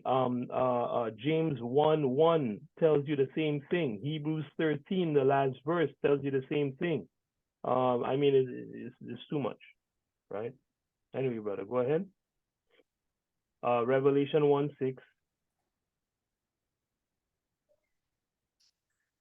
This is the book of Revelation chapter 1, verse number 6. And hath made us kings and priests unto Yahweh and his unto God and his Father, it says. Kings and priests unto. Yeah, that's a mistranslation. But go ahead. Because who's God Father? To him be glory. I don't know. There can't be. He doesn't have a father. I don't know. Yeah. Actually, when I look at the Greek here, it says God the Father of him. Okay. Yeah. And hath made us kings and priests unto God, the Father of him. Yeah. To him be glory and dominion forever. His Father. Yeah. Yeah. To God, his Father. Yeah. There's no and. That makes sense. To God, his Father. To him be glory and dominion forever and ever. Amen. Right. So Christ made certain people kings and priests. Right? Let's see here. Give me Revelation 5 and 10. Yeah, don't get tricked when you see the and there. Straight up transliteration is one thing. It'll give you a transliteration, but you have to make sense out of nonsense. It doesn't say God and his Father. It says God and the Father of him. That's the literal transliteration is God and the Father of him. But the subject that was being discussed was Christ. Right? So if you're watching that transliteration, what is the transliteration trying to say? God, his Father. That's what it's trying to say. Right. Where did you want me to go now? Revelation, we read 1:6, right? Yeah. He has made us kings and priests unto God, his Father. To him be glory and dominion forever and ever. Amen. Revelation 5 and verse 10.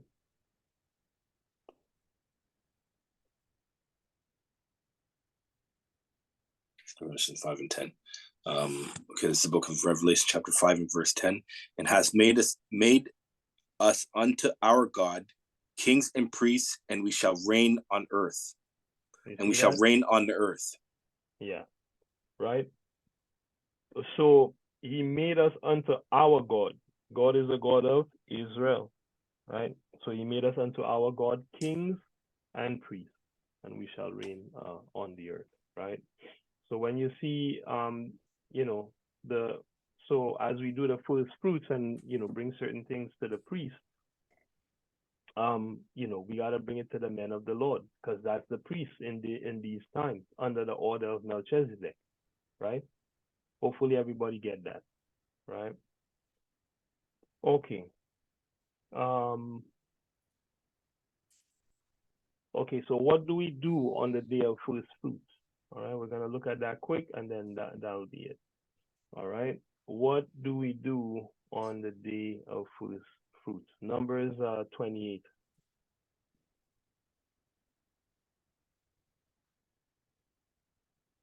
What verse? Numbers 28. I think you're looking for 26. Numbers 28. This is the book of Numbers, chapter 28, verse number 26.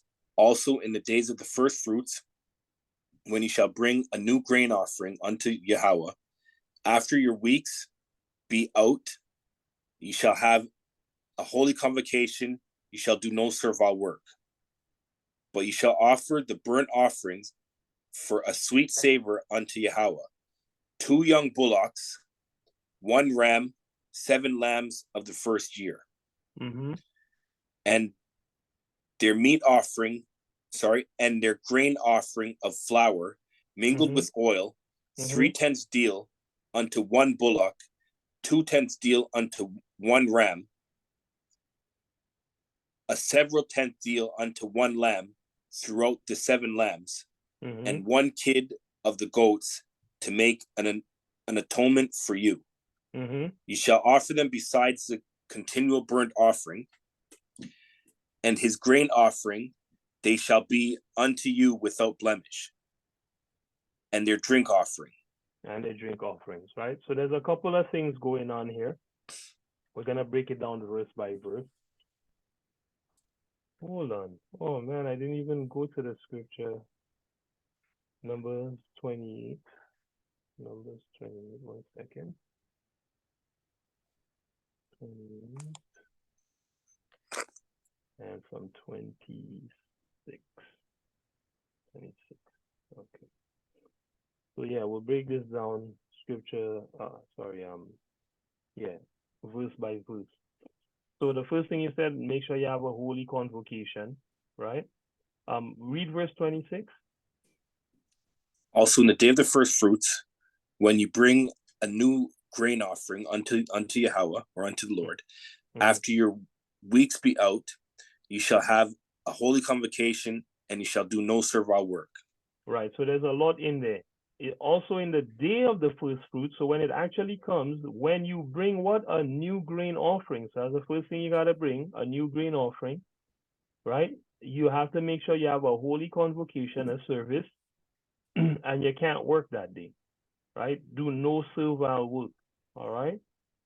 All right, now go to 27.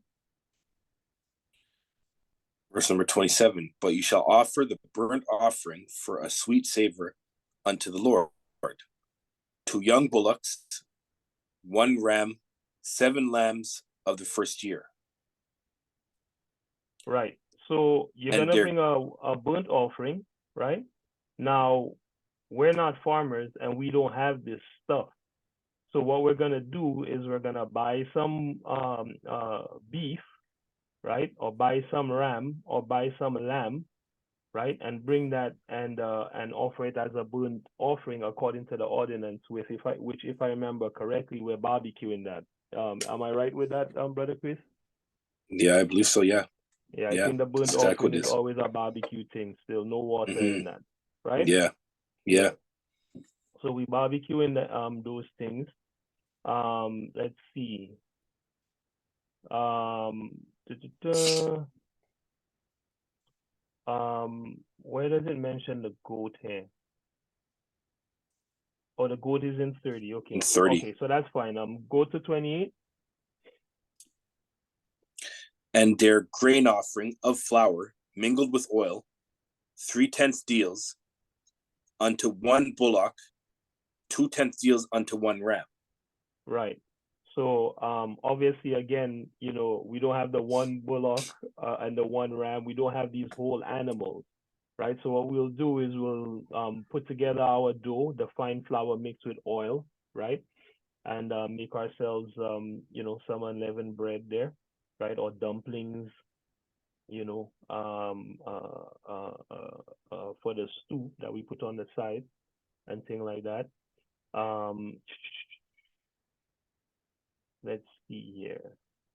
The grain offering, fine flour mingled with oil, right? Okay, so we know how to offer this grain offering already. We went over it before. We'll refresh the memory, but I'm pretty sure we make the unleavened bread and we break a piece and we burn it completely on the fire. I'm pretty sure that's what it is.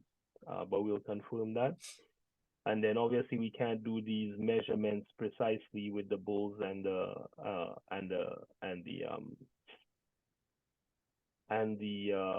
ram, right? Um, but it says when we make our grain offering, get the fine flour and mingle it with oil, right? So what is the fine flour, right? I got some precepts on that. Go to 2 Kings 7.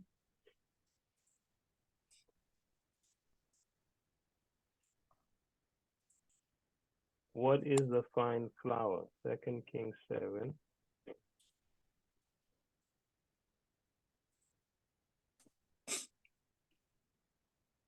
What verse? You can go from 1. Okay. Yeah, This is the now, book of. okay, sorry, before you start reading that, right? This is an amazing account of like something very special that happened, like something really cool that happened. Well, it was miraculous, really, that happened in Israel. And from um, reading this account, we're gonna see it's gonna show us what fine flour is, right? Go ahead. Then Elisha said, Hear ye the word of the Lord. Thus saith the Mm-hmm. Lord, Tomorrow about this time shall a measure of fine flour be sold for a shekel, Right, and 2 measures of barley for a shekel in right, the gates of Samaria. right, Then a Lord on whose hand the king learned answered,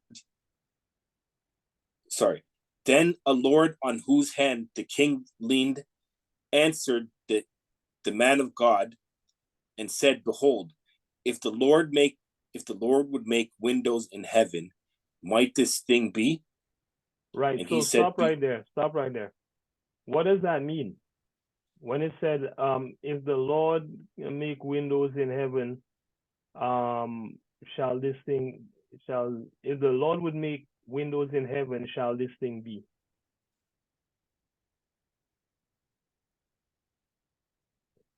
Any idea?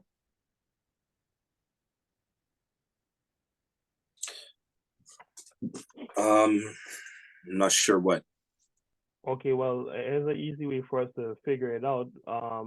We can go to the parallel translations, right? Now, if we go to the parallel translation, by the way, if you can't see it well on your screen, you can always use your fingers to zoom in, right? In the parallel translation, if you read the NIV, actually, let's see here. Let's see. Where's the New American Standard Version? Da, da, da, da, da. Okay. I think I want verse 2.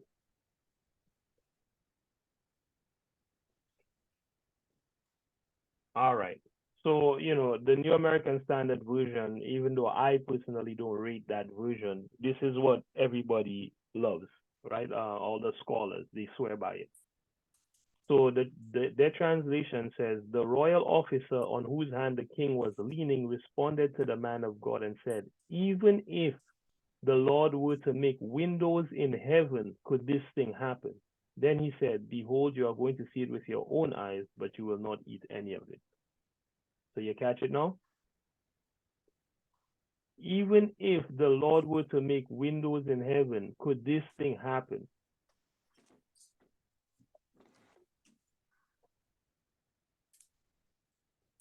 What's I don't know happening what here? it's just telling me it's not possible. It's not going to happen.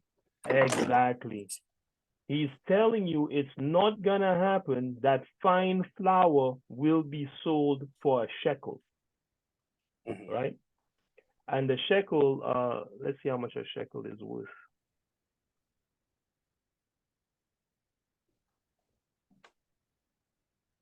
Okay, so that would be 37 cents Canadian today, right? Let me see how much it was worth in that time. How much was an ancient shekel worth? Why should I just put weight? 7 grams of silver was half a shekel. So 14 grams of silver, right, was a shekel. All right.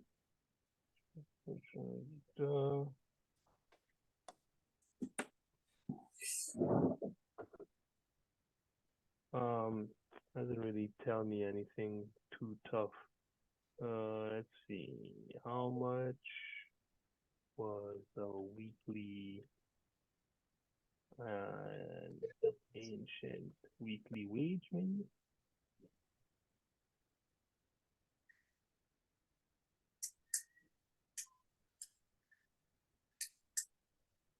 In Israel.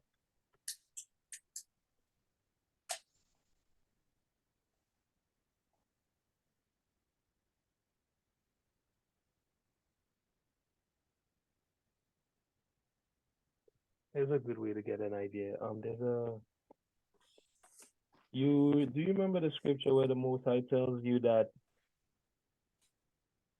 Don't worry, I'll find it. Ransom for his soul. Okay, so Psalm 49 and verse 8. Is this it?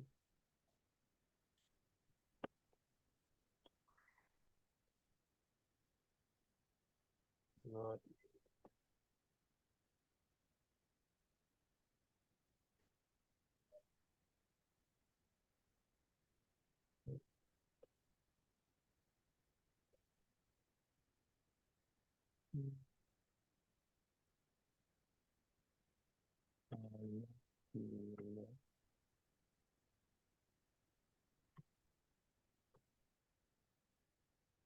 There we go. Exodus 13 and verse 15 says, everyone 20 years of age or older who crosses over must give this offering to the Lord. In making the offering to the Lord to atone for your lives, the rich shall not give more than half a shekel, nor shall the poor give less. All right, half a shekel is 7 grams, right? As we saw, right? And so 1 shekel is 14 grams. Now now we're getting context, because he's saying everybody every year is supposed to give 1 shekel to the temple. Sorry, did he say half a shekel? Everyone's supposed to give half a shekel, right, to the temple for the year. You know, he asked for the Most High asked for a tithe, right? Well, that might be a bad example, right? But my point is this: the Most High never asked for too much. You understand? He always asks for a little bit, right? So we can safely say the shekel is not a large amount of money, because he's saying the poor cannot give less than half a shekel.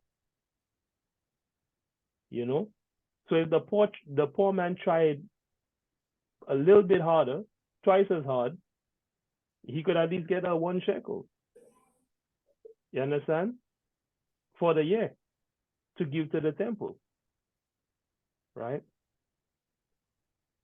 So with that in mind, let's go back to where was I? Go back to Second Kings, is it? Yeah, 2 Kings 7. Okay. And we just Go read ahead. verse number 2. Mm-hmm. So read from 3 or read 2 over. Well, we got the idea from 2, which is the man is doubting that this will happen. He's like, there's Right. no way fine flour, right, will be sold for no shekel. And there's no way that these 2 seals, these are measurements of barley, will sell for no shekel. It's not going to happen, right? So we clear on that. Read on. Verse number 3. And there were 4 leprous men at the entering in of the gate. And they said one to another, Why sit we here until we die? If we say, we will enter into the city, then the famine is in the city, and we shall die there. Mm-hmm. And if we sit still here, we die also. Now therefore, come and let us fall unto the hosts of the Syrians. If they save us alive, we shall live, and if they kill us, we shall but die. Mm-hmm. And they rose up in the twilight to go unto the camp of the Syrians. Mm-hmm. And when they were come to the utmost parts of the camp of Syria, behold, there was no man there. For the Lord had made the hosts of the Syrians to hear a noise of chariots and a noise of horses, even the noise of a great host. Right. And they said one to another, great army. And they said one to another, Lo, the king of Israel hath hired against us the king of the Hittites and the kings of the Egyptians to come upon us. Mm-hmm.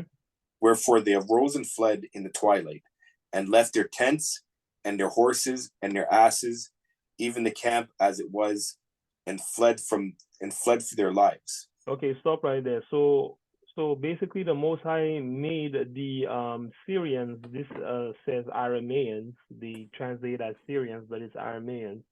He made them hear what do you call it? As if there was an army coming for them. So everybody fled. Right, that's why the 4 leprous guys came up and just saw a big empty camp, because those guys thought they were ambushing them, so they ran away. Read on.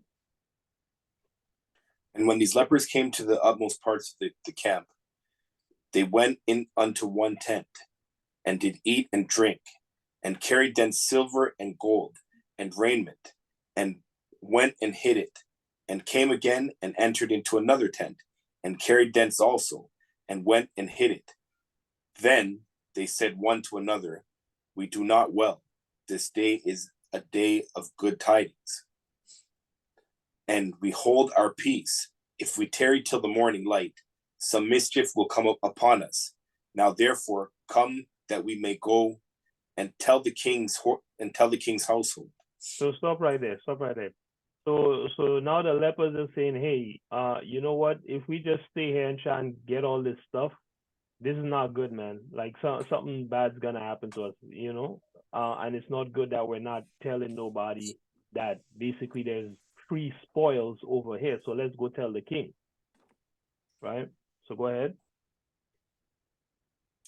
So they came and called unto the porter of the city, and they told them, saying, We came to the camp of the Syrians, and behold, there was no man there, neither voice of man, but horses tied and asses tied, and the tents as they were.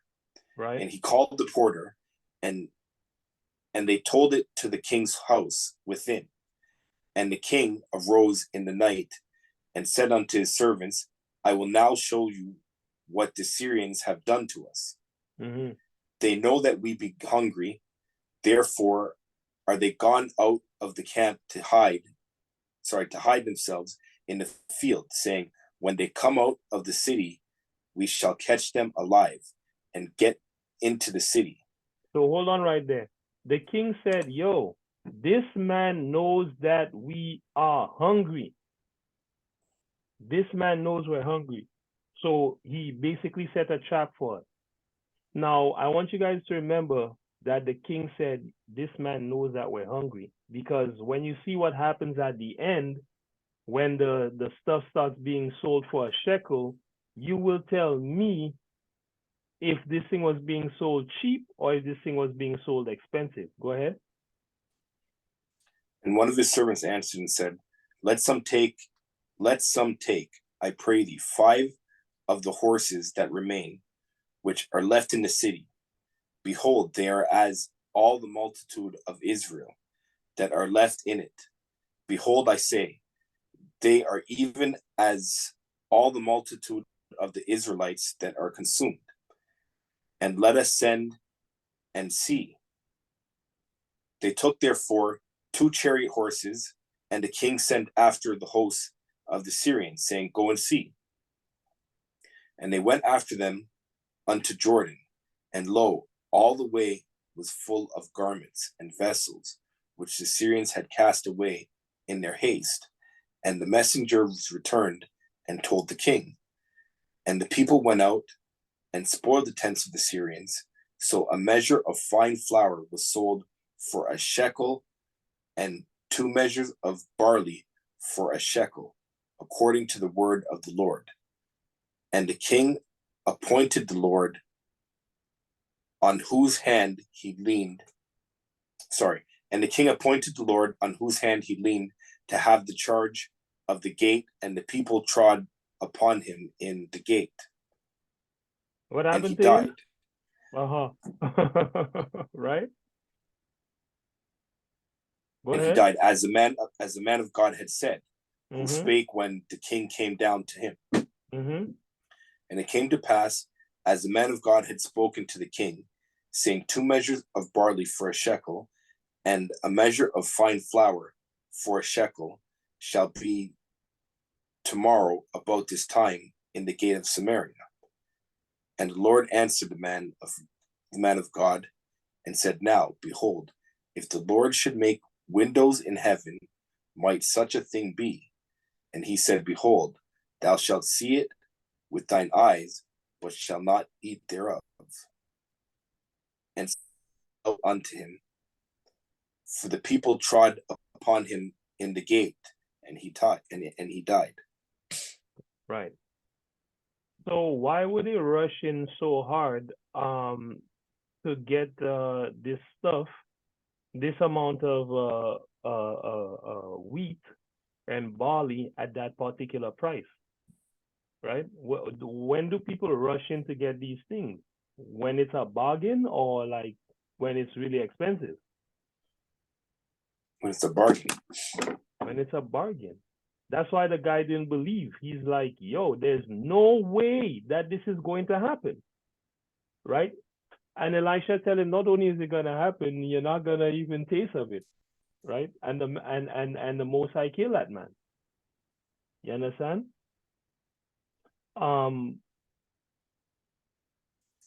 So if people were rushing to get that amount of fine flour for a shekel, right? A measure, for example, I was looking to see if I could find the weight, but I didn't.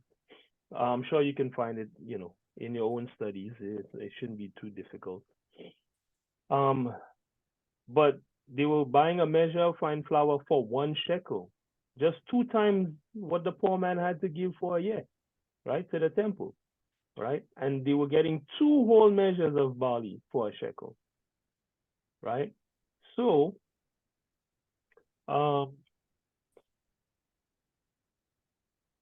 if the fine flour was a bargain then, what's the usual price of the fine flour?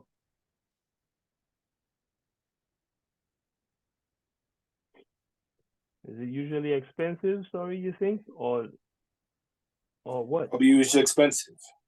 It's usually expensive, right? Yeah, because So it'd be the best. From this account, we can know fine flour is not cheap. You understand? It's not the regular flour. Give me Genesis 18.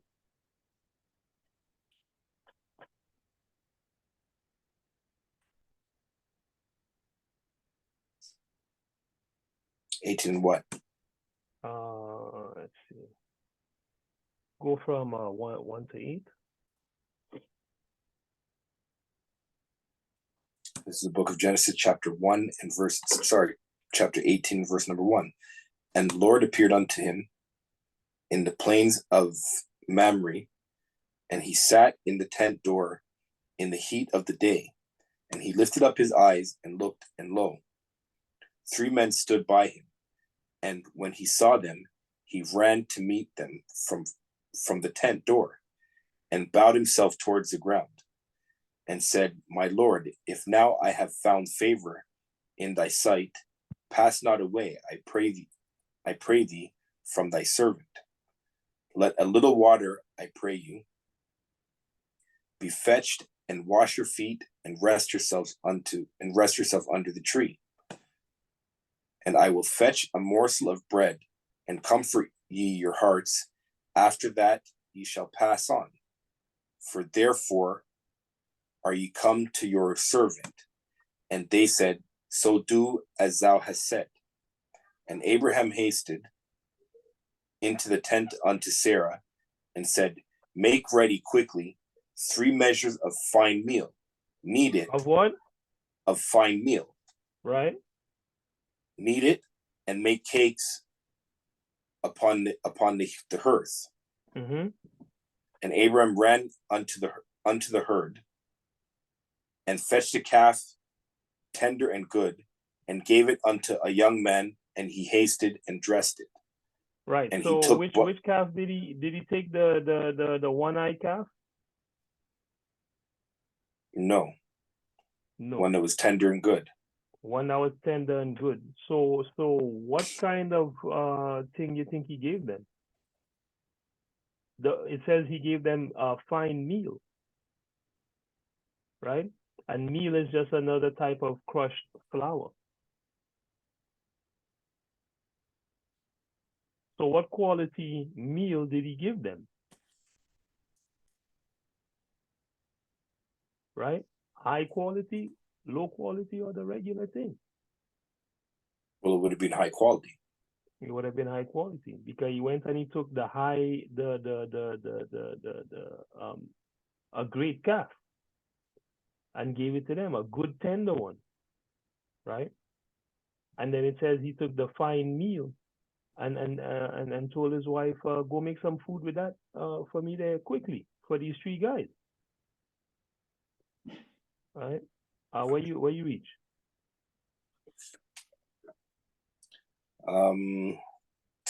Verse number 8. Right. And he took butter and milk, and the calf what? which he had, butter and milk. All right. And so real quick, you could see my screen, right? Yeah. Okay. It says he took butter and milk, right? I'm going into the word here. The word is kama'a. All right. Kama'a. What does the word mean? You see there?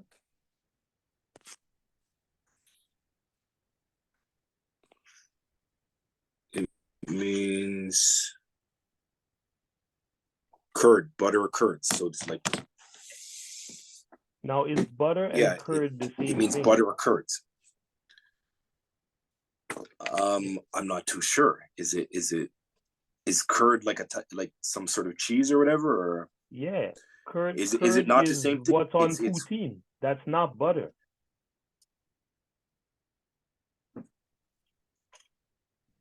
It's cheese. So why did they write butter there? And why do they keep writing butter when this word says cheese? When you look in the Brown Driver Briggs, for example, this here, which the scholars respect, nowhere here do you see butter mentioned. They don't mention butter anywhere here. The word is actually cheese. So why did they write butter there? Right? That's something for you to think about. For you guys to think about. So he took curds and milk, or cheese and milk, and the calf which he had prepared, and he set it before them, and he stood by them under the tree, and they ate. Right? So give me numbers 8, 18 and 12.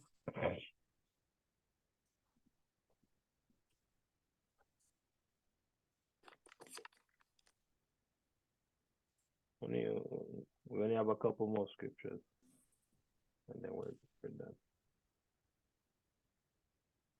Number 18 and 12. Mhm.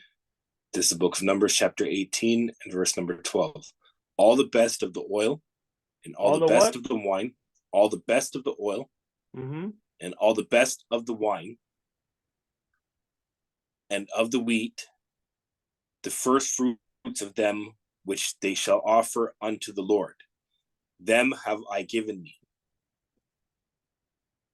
Them have I given them, right? Meaning the sons of Aaron, right? So the fine flour is not the run of the mill or the regular flour. It's actually the best flour, right? And lastly, click that link under that point there in the document I sent you. It says by translation. Actually, I can pull it up too.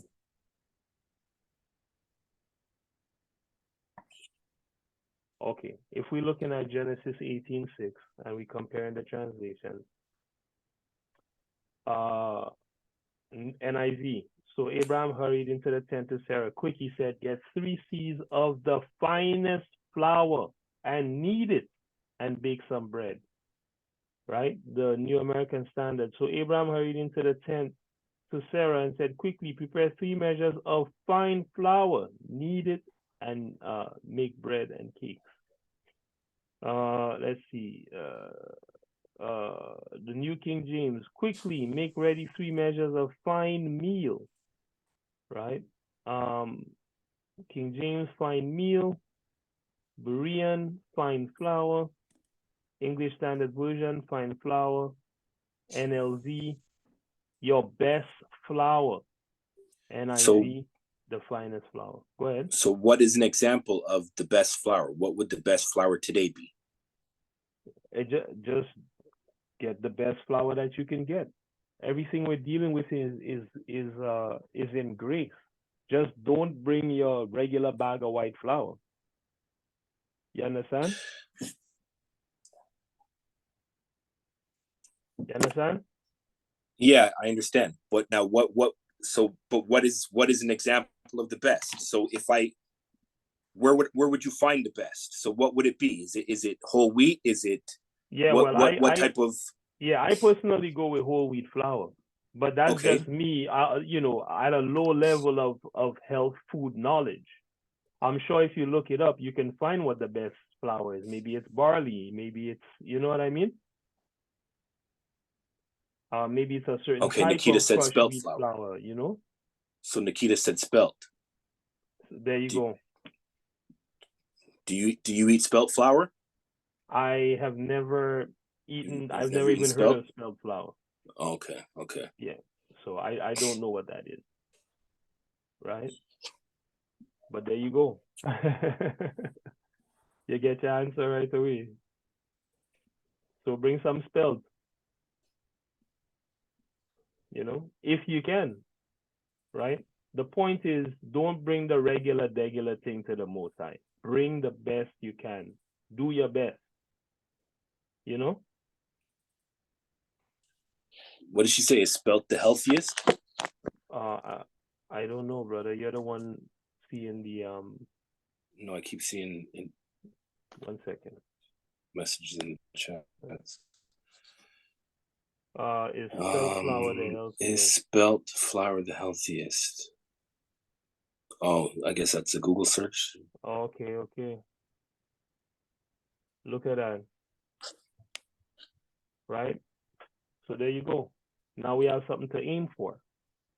Right?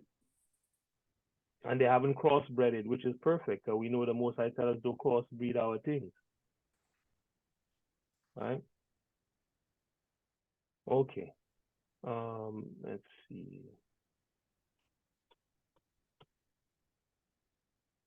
What is going on here? 1 second. Did you finish what scripture you just finished there?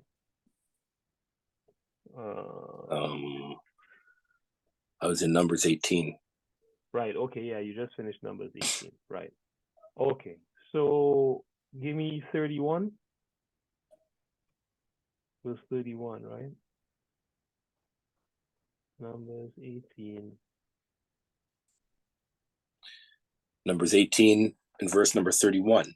You shall eat, and ye shall eat it in every place, ye and your households, for it is your reward for your service in the tabernacle of the congregation. And you shall bear no sin by reason of it, when you have heaved from it the best of it. Neither shall you pollute the holy things of the children of Israel, lest you die. I'm sorry, bro. It was Numbers 28 that we were in. Numbers No, 28. the last one I read was Numbers 18.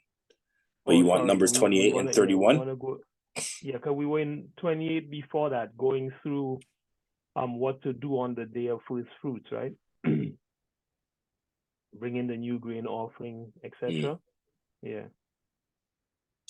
This is the book of Numbers, chapter 28 and verse number 31. You shall offer them beside the continual burnt offerings, and his grain offering, they shall be unto you without blemish, and their drink offerings. So that's what I want there. And their drink offering, right? So what is the drink offering? Numbers 28 and 7. Right? Go up to verse 7. Book of Numbers, chapter 28, verse number 7. And the drink offering thereof shall be the 4 parts of a hin for the one lamb. In the holy place shalt thou cause the strong wine to be poured unto the Lord for a drink offering. So you see what the drink offering is? Strong wine. Yeah. Right? It's you shall cause, yeah, where is it? To Yahweh, and the drink offering shall be a fourth of an hin. So I looked that up. That's the quarter of an hin is 1.5 1.5 bottles of 750 milliliter wine. So a fourth of an hin is 1.5 liters of wine, right? So that's the drink offering, right? And we can just pour that out, as a group, because I'm sure we're not gonna have one whole lamb, and it's 1.5 liters per lamb, and I'm sure we're not gonna have a whole lamb, so we could just pour out the 1.5 bottles of wine for the Most High. Know what I mean? Mm-hmm. Yeah. So let's see. So don't forget the drink offering, right? And that's what the drink offering is. It's 1.5 bottles of 750 milliliter wine. That's it, right? Last scripture, Deuteronomy 26.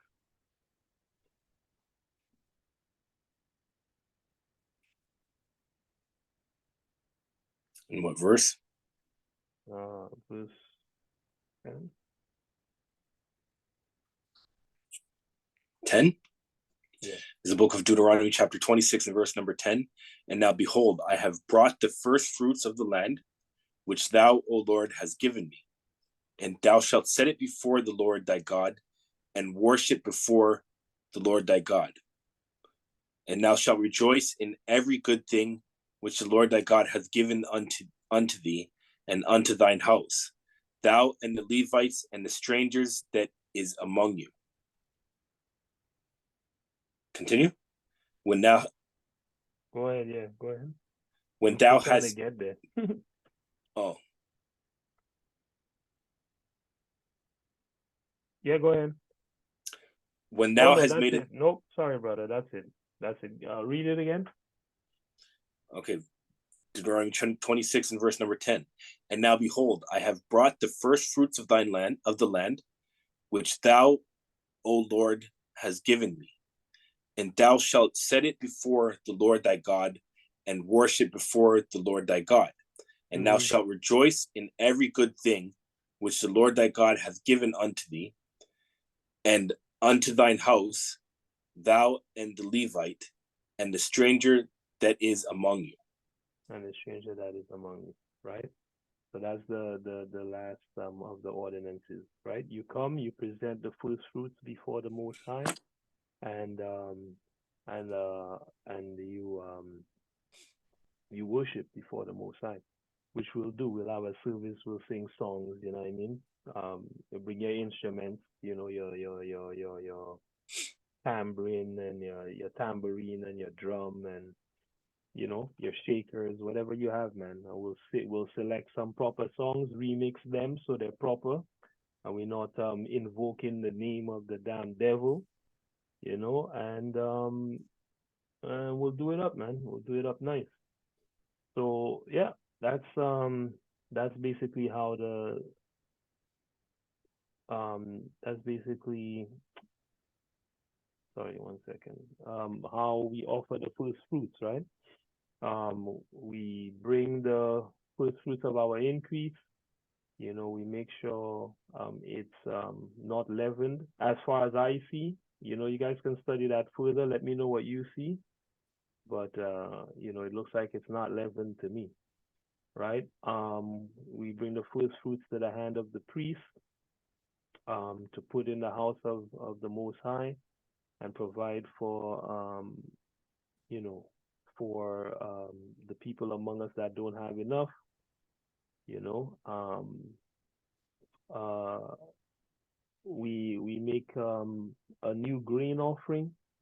You know, burn a little bit of that with a full thing of frankincense, so we can start get our frankincense together, right? And we do our holy service, right? And that's how we offer the first fruits. Now, I will be diligently working on basically, you know, like a schedule for the service, like basically a step-by-step on how we're going to do the service, because we'll do our best to actually do the Most High ritual the best that we can do it in this time, right? So you guys don't have to worry about, oh man, what do I do, this and the other. Just know that you need some grain, some fine flour. Know that you need some frankincense, you know, and some meat, man, some lamb or some beef, you know, or some ram, you know, and that's it. That's it, brothers and sisters. You know, the happy Sabbath to you guys. And any questions? Anybody have any questions, comments?